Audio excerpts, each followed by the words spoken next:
بسم اللہ الرحمن الرحیم۔ اگر دوران نماز کوئی غلطی ہو جائے اور ایسی غلطی جس کی وجہ سے سجدہ سہو لازم ہو جاتا ہے تو اس کو چاہیے کہ غلطی کرنے والا سجدہ سہو ضرور کرے۔ اگر امام سے غلطی ہوئی ہے تو وہ بھی لازمی کرے گا، اور اگر مقتدی سے غلطی ہوئی ہے تو وہ بھی سجدہ سہو لازمی کرے گا۔ لیکن اگر سجدہ سہو بھول جائیں اور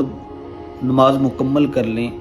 اور بعد میں یاد آئے کہ میرا سجدہ سہو باقی تھا، تو اگر تو سلام دونوں طرف پھیرنے کے بعد وہاں پر بیٹھے بیٹھے انسان کو یاد آ جائے اور اس نے کوئی ایسا کام نہیں کیا جس سے نماز ٹوٹ جاتی ہے، مطلب اس نے کسی سے بات بھی نہیں کی اور اس کا سینہ بھی قبلے سے نہیں پھرا، وضو بھی باقی ہے،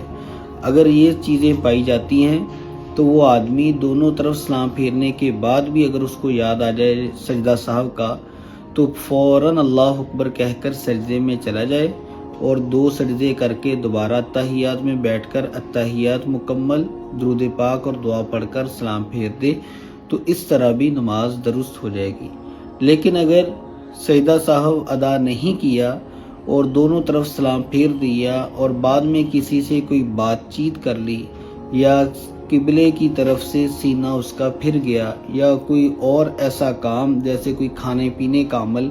کہ جس سے نماز ٹوٹ جاتی ہے، کوئی ایسا کام کر لیا تو پھر وہ نماز دوبارہ دہرانی پڑے گی۔ پھر اسی وقت یہ کام کرنے کے بعد کچھ کھانے کے بعد سجدہ سہو اگر کرتے ہیں تو پھر وہ سجدہ سہو کافی نہیں ہوگا۔